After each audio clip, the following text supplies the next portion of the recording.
Olá, espero que estejam bem. O vídeo de hoje é dedicado a uma espécie de panorama da literatura brasileira, mas eu não vou fazer aqui uma exposição historiográfica clássica, tradicional. O que eu quero apresentar é um passeio, por alguns dos momentos mais decisivos da nossa literatura. É claro que esse vídeo vai recorrer a muitos recortes, eu vou deixar de fora muitos escritores, mas eu selecionei, pelo menos nessa primeira parte, três textos que eu considero textos muito metonímicos, no sentido de que eles são capazes de nos abrir, brechas para reflexões que extrapolam em muito a sua própria alçada. Então a gente vai discutir alguns desses textos neste vídeo, e com eles, tendo como guia essas obras, eu pretendo fazer esse passeio que vai começar na Bahia de Gregório de Matos, uma Bahia bastante contraditória, tendo em vista a vida colonial que testemunhava. Depois nós vamos nos dirigir um pouco para Minas Gerais, a capitania de Minas Gerais, vista pelos Árcades, principalmente o Tomás Antônio Gonzaga em sua Marília de Dirceu. Depois nós vamos nos dirigir ao Maranhão com o projeto de nação de Gonçalves Dias. E aí a gente fecha essa primeira parte, esse nosso vídeo de hoje. Mas daqui a algumas semanas eu vou publicar a nossa parte 2, que pretende começar com o Rio de Janeiro de Machado de Assis, que representaria aí, de acordo com o professor Antônio Cândido, autor deste livro aqui, Formação da Literatura Brasileira. De acordo com Antônio Cândido, Machado de Assis representaria a consolidação do próprio sistema literário brasileiro. Então, na parte 2 a gente começa com Machado e a gente vai até os Brasis periféricos e invisíveis de autores como Cora Coralina, Patativa do Assaré e outros. Então a gente começa o nosso vídeo com Gregório de Matos, especificamente o seu poema que, dentro dessa discussão, eu considero mais emblemático, que é o poema, o soneto, Triste Bahia.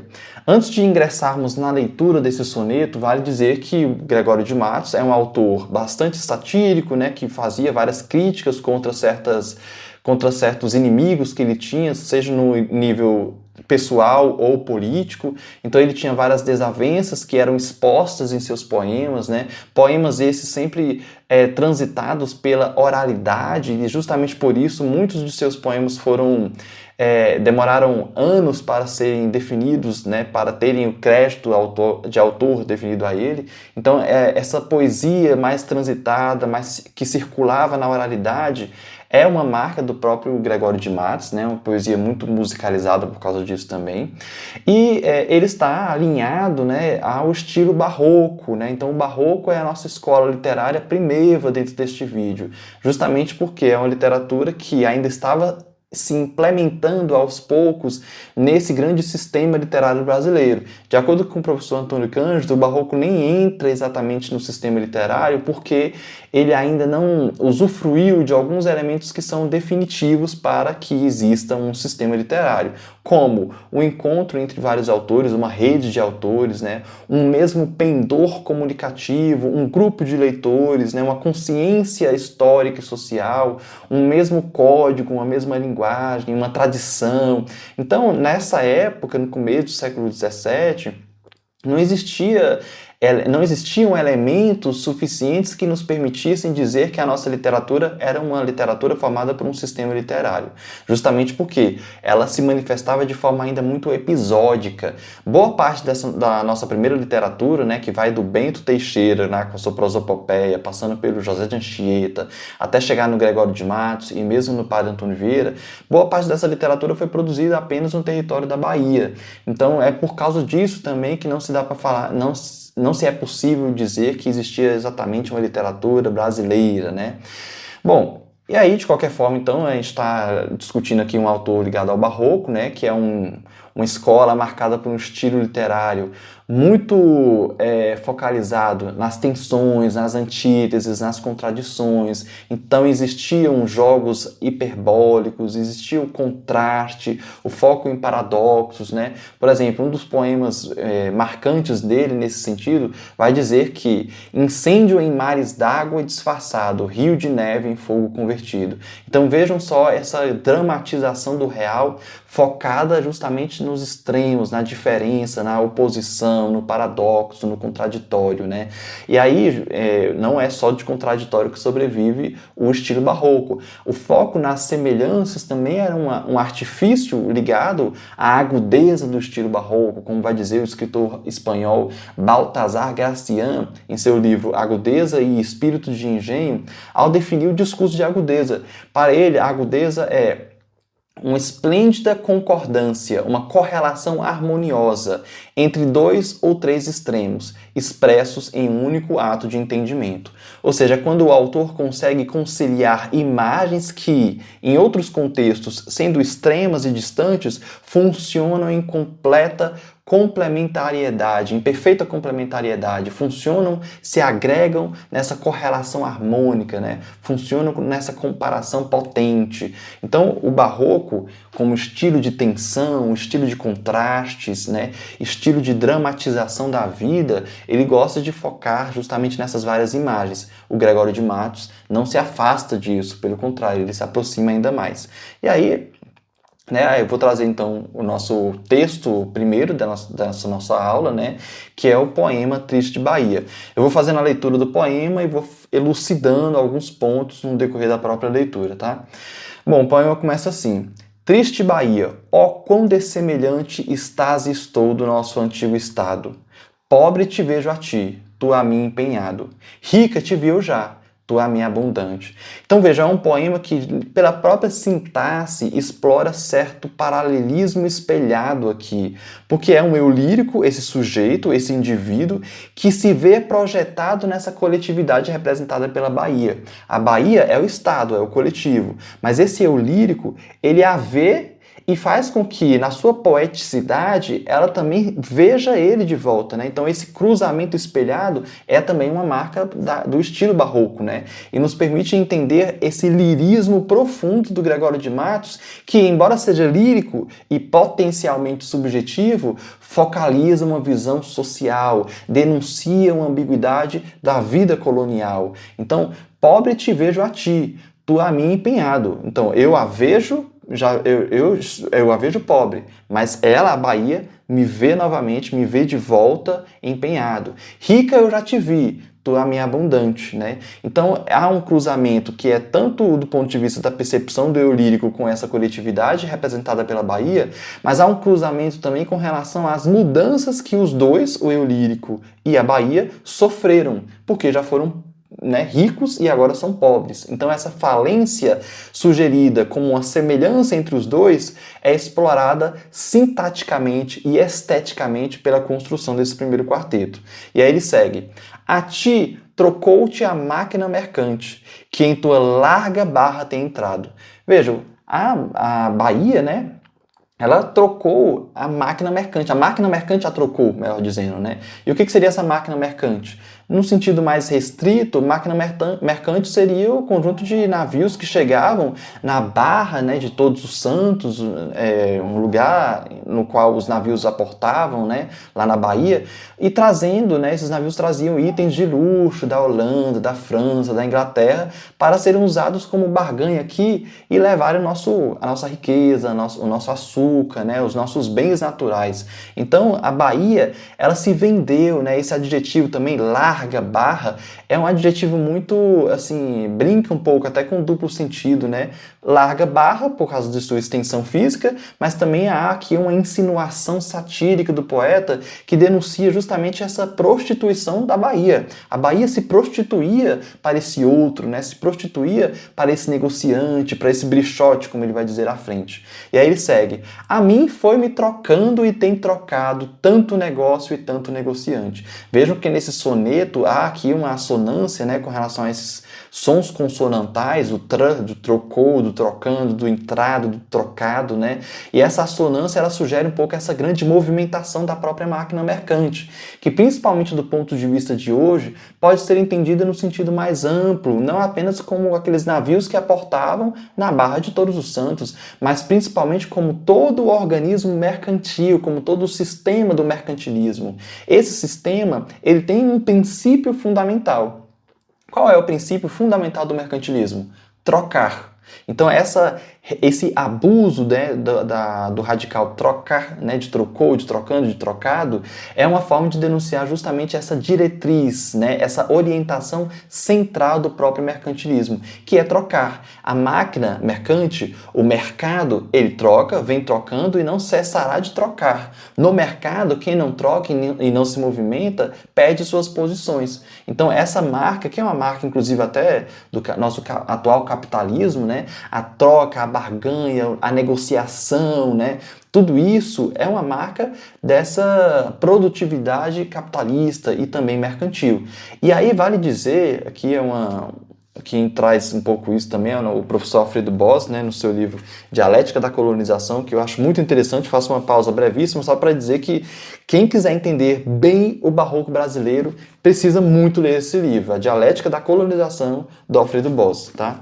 E aí nesse livro, inclusive, vai sugerir o seguinte, para quem acredita melhor, né, nas seduções camufladas das palavras. Veja que interessante, essa reiteração, né, do TR, né, desse encontro consonantal, do trocou, do trocando, do entrado, do trocado, é também o encontro consonantal que abre o próprio poema, né, essa tristeza que é acionada, que é evocada no Triste Bahia, né, nesse vocativo, estabelece foneticamente uma relação, né, com esse gesto de trocar que é próprio do mercantilismo. Quase como quem sugere que, por estar refém dessa lógica mercantil, a Bahia se vê triste. E também o seu poeta, né, o seu eu lírico, que a pinta liricamente por essa denúncia social.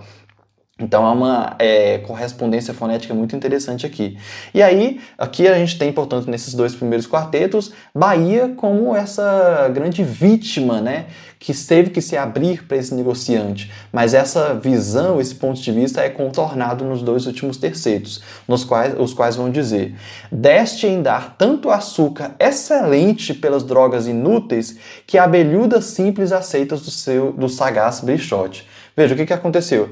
A Bahia, né, deu o seu açúcar excelente, que é o seu grande bem, né, pelas drogas inúteis, que seriam esses itens de luxo trazido pelo Brichote, que aqui o Brichote é uma maneira aportuguesada, né, de dizer British, né, que seriam os britânicos, ou por expansão, né, todo o homem europeu que vem para cá fazer essa negociação. Então a Bahia, por abelhuda, né, seria por bisbilhoteira, por curiosa, ela se permite essa troca por coisas inúteis, por drogas inúteis, né? Então é por isso que ela está entrando em falência, é por isso que ela já foi rica, mas agora ela está pobre, porque ela se deixou vender por esse Brichote, ela se permitiu, né, ela se submeteu à lógica desse sagaz Brichote. E aí ele finaliza com uma demanda, né? De certa forma ele finaliza aqui transformando a vítima Bahia numa ré.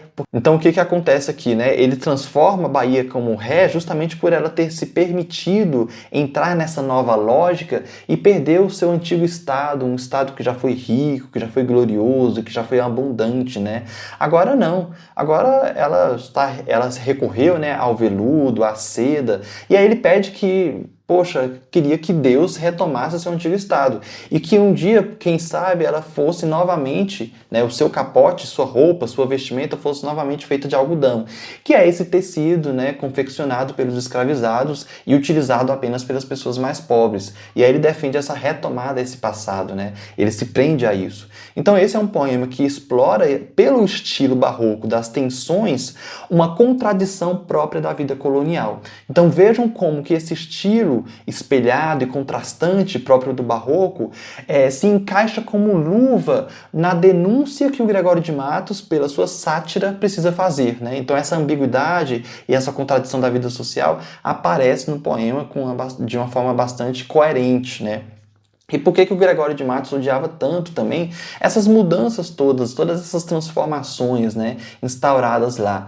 Assim como a Bahia estava pobre, o poeta também se viu pobre. Gregório de Matos, ele fazia parte de uma família antiga da fidalguia, né? Fazia parte de uma família que era formada por senhores de um engenho de açúcar de tamanho médio. E assim que, né, o preço da açúcar caiu numa queda fulminante, todas essas famílias perderam o seu sustento irrestrito e oficial, né? Eles perderam o seu poderio, eles perderam o seu prestígio social. Então há também uma justificativa biográfica que faz com que o Gregório de Matos tenha esse completo descontentamento com a nova lógica mercantil instaurada ali. Há também uma justificativa na sua própria família, né? Alguns grupos se privilegiaram bastante com essas mudanças mercantis. Por exemplo, as próprias companhias estrangeiras, em primeiríssimo lugar, que passaram a lucrar cada vez mais com essa perda do protagonismo econômico do açúcar, né? Alguns latifundiários também, chamados satiricamente pelo Gregório de Matos como caramurus, que são chamados de caramurus porque são latifundiários ainda muito presos à força escravista, né? Então, justamente por isso, ele vai denunciar esses latifundiários, que são pessoas que conseguiram se manter, mesmo com a mudança mercantil. E também temos uma parte dos comerciantes que vão se instaurar nas praças públicas de, né, Recife, da própria Bahia. Bom, então Gregório de Matos é esse autor, né, que vai focalizar um pouco nessa contradição dessa vida colonial, e aí ele vai denunciar essa perda da importância econômica do próprio açúcar. E com essa mudança e com essa, né, desvalorização do açúcar, a gente acompanha uma mudança no próprio eixo de prestígio, que começa a se deslocar cada vez mais para Minas Gerais, para o Sudeste. Então a capitania de Minas Gerais, por exemplo, né, estilizada, figurada nas poesias, principalmente dos Árcades, passa a assumir cada vez mais certo protagonismo por causa da mineração aurífica, né, por causa da mineração do ouro, que estava em pleno vapor. Então aqui a gente vai trazer o nosso segundo texto, o segundo texto da nossa aula, que é o texto, um trecho apenas, né, do Marília de Dirceu, do Tomás Antônio Gonzaga, que vai dizer o seguinte: eu vou fazer a leitura do texto e aí eu vou explicando alguns desses elementos Árcades que vão aparecendo nessa nova literatura. Bom, o trecho que eu selecionei diz assim: num sítio ameno, cheio de rosas, de brancos lírios, murtas viçosas dos seus amores, na companhia de seu passava alegre o dia. Vejam, aqui há certo tom parcimonioso, harmonioso, que nos afasta bastante dos absurdos, da incongruência, do abalo que aparecia na bizarrice barroca, né? O barroco de Gregório de Matos aqui, ele já ficou no passado. Agora a gente está se aproximando mais de autores interessados por essa regular beleza, como o próprio Gonzaga vai dizer logo à frente, né? Então a gente está se aproximando de uma beleza mais ligada à regularidade, ao parcimonioso, à igualdade, né, de tons. Então essa nova tendência é o que vai, digamos assim, dar o tom, né, é o que vai marcar a literatura Árcade. O arcadismo, portanto, é uma estética, é um estilo que vai se aproximar cada vez mais dessa imagem do campo, né, dos espaços pastoris. O campo, inclusive, ele representa esse locus amoenus, né, que é essa expressão latina que sugere justamente essa saída, né, é uma expressão latina horaciana que sugere justamente esse foco, né, essa prioridade no campo, né? Então eles estão interessados nessa recuperação da natureza. Vale dizer que aqui a natureza não é uma tentativa de representar o próprio espaço físico e concreto do Brasil, não. É uma natureza totalmente idealizada, né? Esses campos pastoris dos Árcades não são, né, uma descrição dos espaços brasileiros, exatamente, né? Até porque boa parte dos Árcades eram homens ligados à administração social, eram homens ligados à política, viviam nos grandes centros urbanos, eram homens letrados, né, ligados à burocracia estatal. Então, assim, o campo, na verdade, era apenas um lugar idealizado por eles, não é? Era um lugar idealizado por esse Árcade. E por que essa natureza entra no hiperfoco dos Árcades? É porque na natureza, a natureza é reconhecida como uma fonte a partir da qual eles se colocam como homens livres. Há aqui também, portanto, uma forte influência da própria ilustração, do próprio iluminismo, que vai lutar contra esses abusos autoritários do feudalismo, esses abusos autoritários da aristocracia, né? Então, pela razão e pela natureza, há um desejo de lutar contra esse autoritarismo às cegas, né? E o campo, portanto, representa justamente essa natureza, que dá essa liberdade radical ao poeta. Agora ele pode ser livre para fazer o que ele quiser. Agora ele pode ser livre para se blindar, se proteger e fugir, né? É a sua válvula de escape mesmo. Ele foge da agitação da cidade, das contradições, das tensões, do mal-estar que é viver naquele século, do mal-estar que é viver em sociedade. O campo é, portanto, essa válvula de escape. O campo é esse lugar idealizado no qual ele pode concretizar tudo isso, né? Vale dizer também, com base nessa estrofe que nós lemos, né, essa expressão num sítio ameno, né, e depois acaba como um alegre dia, é um primeiro indício de uma consciência esperançosa que estava sendo compartilhada por todos esses poetas, né? Esse sítio ameno e esse dia alegre é também uma forma de dizer que esses espaços idealizados concretizam justamente aquilo que eles não teriam nas tensões sociais, que é essa alegria, ou também, podemos aqui fazer uma extrapolação, essa esperança, né? Essa amenidade que na vida social, ligada a um país ainda bastante brutal para suas classes populares, né? A gente não enxergava. E aí ele segue. Enquanto pasta alegre o mando gado, minha bela Marília, nos sentemos à sombra deste cedro levantado, né? Então, olha, enquanto o gado passa, né, calmamente, alegremente, vamos nos sentar à sombra dessa árvore. Um pouco meditemos na regular beleza. Então, olha, eles vão parar e vão ainda meditar. Então, essa tranquilidade pastoril, né? Essa tranquilidade para que se medite. Essa meditação também aqui é muito importante, né? É uma reflexão, essa reflexão, inclusive, é um dos indícios justamente dessa influência das teses ilustradas também, né? Vamos meditar sobre a vida com tranquilidade. E aí ele encerra que em tudo quanto vive nos descobre a sábia natureza. Então, em tudo quanto vive nos descobre a sábia natureza. A natureza, já falei para vocês, que é a grande fonte do homem Árcade. É a fonte que o faz se enxergar como um homem livre. E agora, não é qualquer natureza, é uma sábia natureza. Essa sabedoria sugerida aí também insinua um pouco também certa associação com a ilustração, com as hipóteses dos homens ilustrados, ligados à razão, que defenderam a liberdade, que defenderam, né, essa razão como uma forma de se esquivar das arbitrariedades do poder. Bom, e aí, assim, claro que a poesia Árcade não é uma poesia conhecida por ter uma crítica social, não há uma denúncia social, na verdade é só uma poesia de escape mesmo, né? Mas justamente por essa escolha estético-criativa desses poetas, a gente percebe também essa tentativa de se afastar, de se esquivar dos problemas reais, dos problemas sociais. O arcadismo, portanto, ele vai transformar a natureza mais como um cenário idílico, né? Um paisagismo exótico, no qual ele vai se refugiar. Nunca, essa natureza nunca vai aparecer como uma forma de se agitar, como uma forma de se entender no mundo. É sempre uma construção acessórica mesmo, né? É como se fosse um pano de fundo, o que é diferente do que vai acontecer, por exemplo, no romantismo. No romantismo, a natureza já assume certa semântica, a natureza ela assume certa correspondência com o próprio eu lírico, com os próprios poetas, com a própria subjetividade do ser humano, né? Porque ela vai ser utilizada como uma força anímica que, embora material, represente esse estado de espírito do próprio homem. E isso no romantismo. Por isso que no romantismo a natureza ela é geralmente tempestiva, né? Aqui eu estou pensando no próprio Sturm und Drang, né? Que é um movimento alemão que vai justamente focar nesse tempestuoso, né? Nessa força tempestiva que alimenta e que marca o interior do homem, né? De um ser humano que ainda está bastante abalado por todas as transformações históricas que testemunhou. E essa natureza, ela também tem uma relação forte com certa concepção triunfalista e messiânica que marcou a coroa portuguesa, que marcou essa primeira, o ápice, né, desses descobrimentos, né, ou melhor dizendo, né, dessa exploração, dessa invasão colonizatória, né?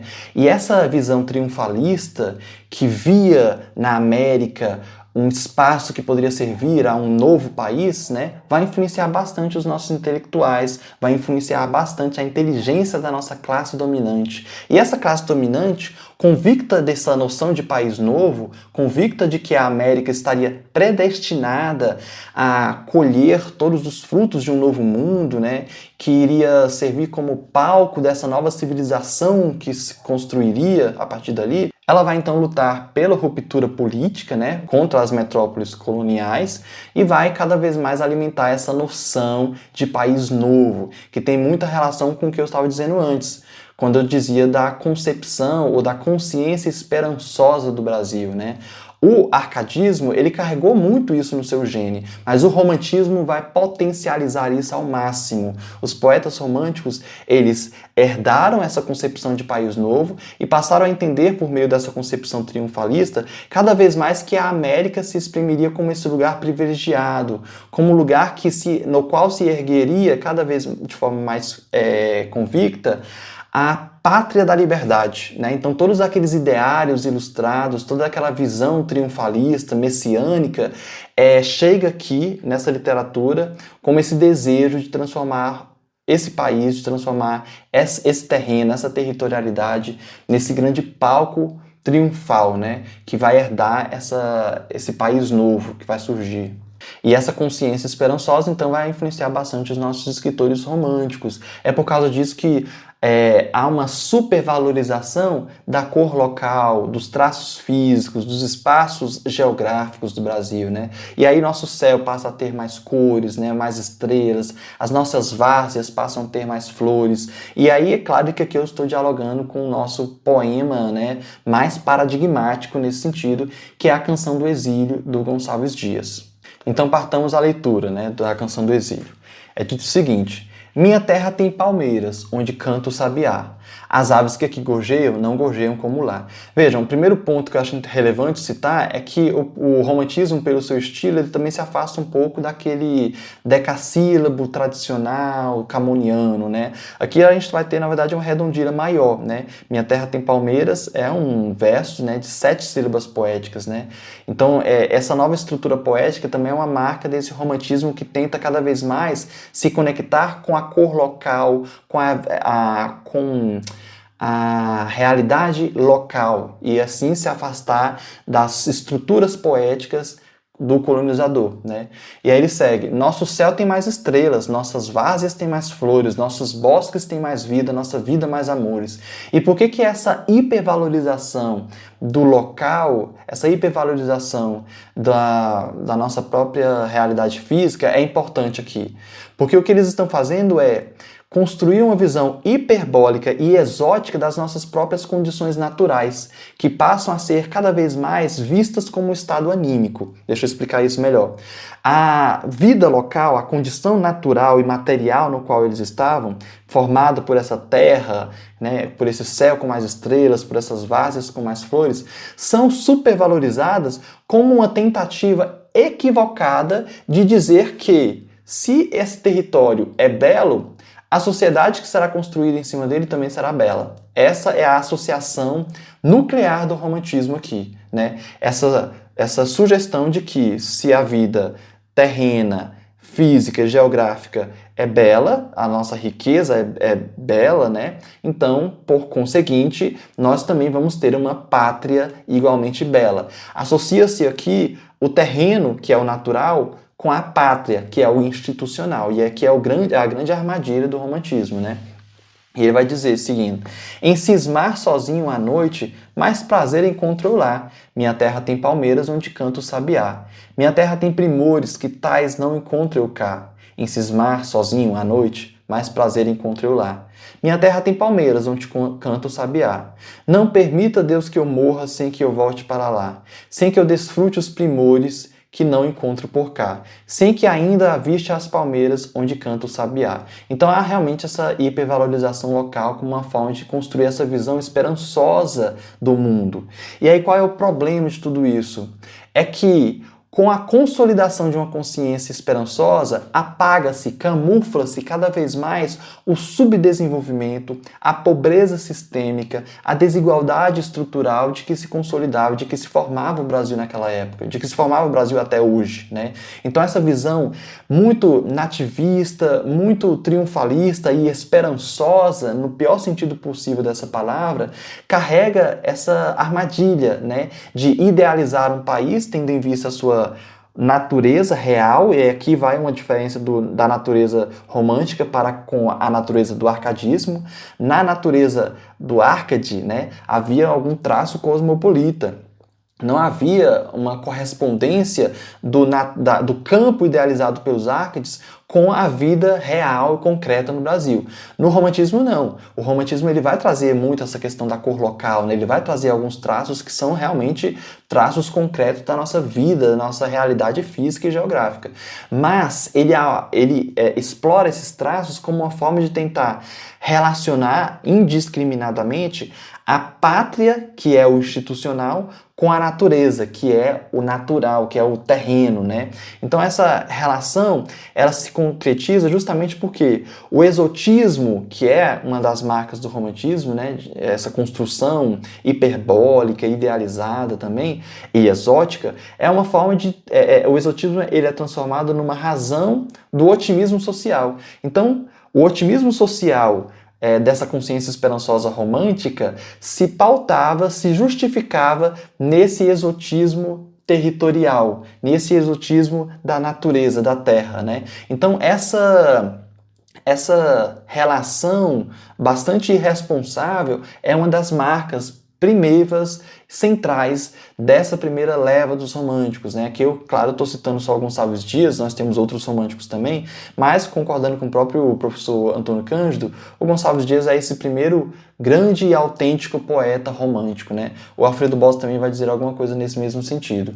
Então é o poeta mais exemplar, né, dessa primeira geração romântica, justamente porque vai consolidar essa visão, essa consciência esperançosa que, lamento dizer, até hoje alguns carregam, né? Até hoje alguns defendem e projetam. Bom, a gente fecha então esse vídeo com essa leitura do Gonçalves Dias como esse representante da consciência esperançosa. Espero que esse vídeo não tenha ficado muito confuso, mas nos próximos vídeos, então, nós vamos tratar de autores que vão deteriorar, vão criticar, vão rebater essa consciência esperançosa, como, por exemplo, o nosso Machado de Assis, né?